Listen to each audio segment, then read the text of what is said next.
એટલે આપણો સંપ છે એ પરિવારનો કે આપણા સનાતન હિન્દુ ધર્મનો સંપ કોઈ રીતે તૂટે નહીં એ ખાસ ખાસ ધ્યાન રાખજો. સંપ તૂટશે એટલે બધાને નુકસાન છે.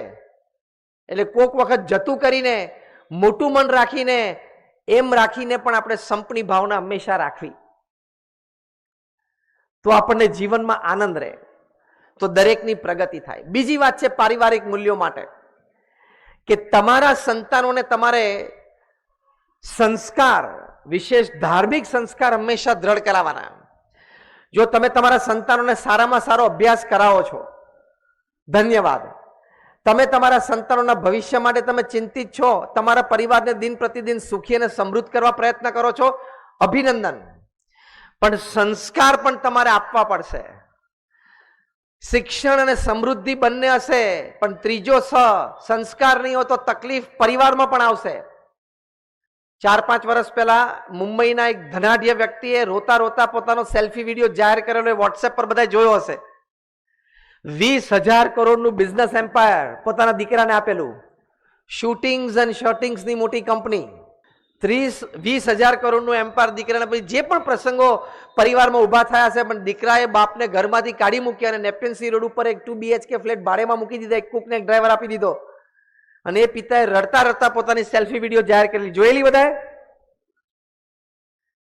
હવે એ પિતાએ પોતાના સંતાનને ઇંગ્લેન્ડમાં અને અમેરિકામાં ભણાવેલા, એટલે શિક્ષણ માટે કોઈ ખામી રાખેલી નહીં.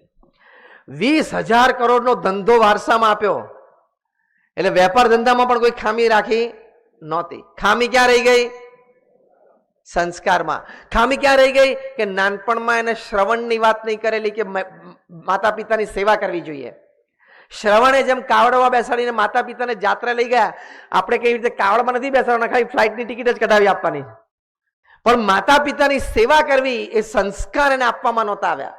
કારણ કે આવા પરિવારોમાં શ્રવણની વાત થાય એટલે કે તમે તો જૂનવણી છો, પ્રમાણે ચાલે નહીં, ના ચાલે તો હવે તું ચાલ, બીજું શું. સંસ્કાર ના હોય તો પ્રશ્ન આવે. પાછો એ જ પરિવારમાં બીજો પ્રશ્ન આવ્યો, જે પાછો 11,000 કરોડનો છે, છૂટાછેડાનો. એ જ પરિવારમાં. તો જો તમારા સંતાનોને નાનપણથી સંસ્કાર આપો. હવે આ સંસ્કાર શબ્દ આપણે બહુ સાંભળ્યો છે, પણ સંસ્કાર એટલે શું? તો જો સવારે વહેલી ઉઠવું, સૂર્યોદય પહેલા ઉઠવું એ સંસ્કાર કહેવાય.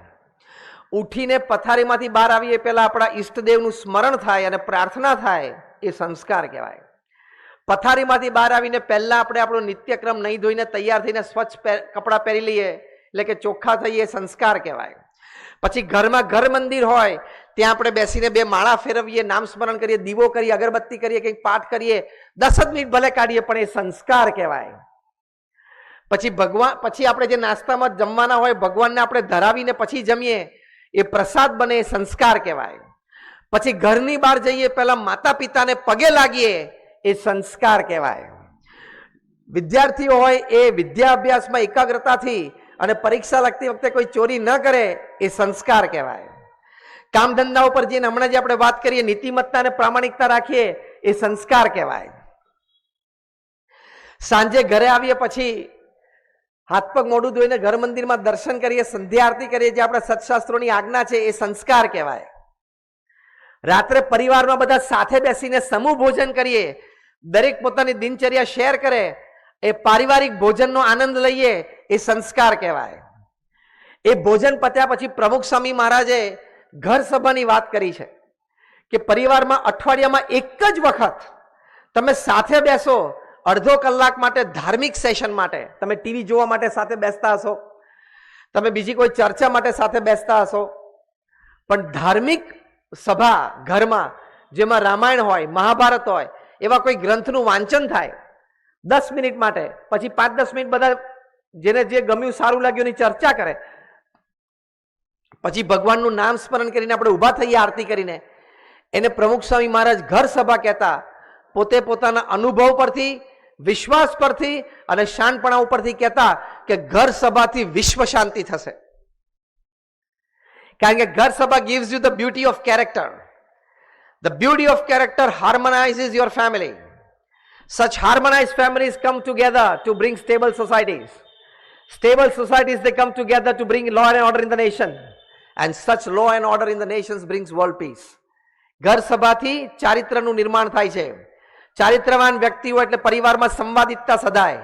સંવાદિત પરિવારો ભેગા થાય એટલે સમાજમાં સ્થિરતા આવે. સ્થિર સમાજો ભેગા થાય એટલે દેશમાં કાયદા અને કાનૂનની વ્યવસ્થા સચવાય. આવા દેશો ભેગા થાય એટલે વિશ્વ શાંતિ સ્થપાય. આ એનો ક્રમ છે.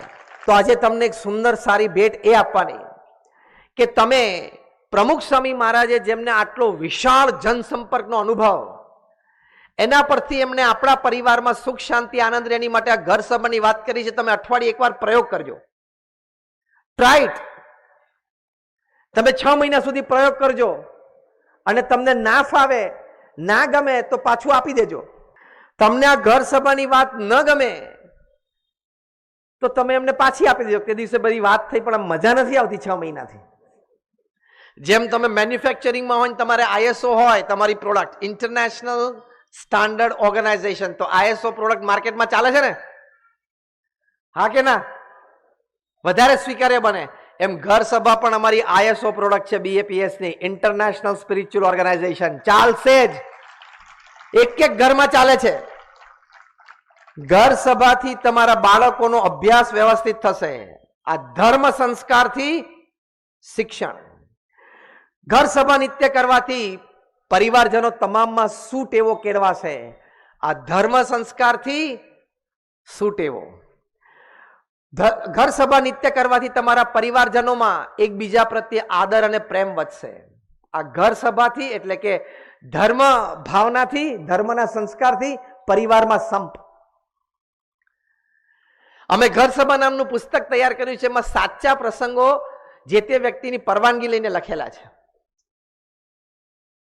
એક ડોક્ટર નિલેશ છે લંડનમાં, એ પોતે નિત્ય ઘર સભા કરે છે, અઠવાડિયામાં 2 વખત, આમ તો લગભગ રોજ કરે છે. એમણે પોતાનો અનુભવ લખ્યો છે કે આ કરવાથી મારા બંને દીકરા દીકરી એટલે મારા બંને બાળકોનો અભ્યાસ વધારે સુવ્યવસ્થિત થયો.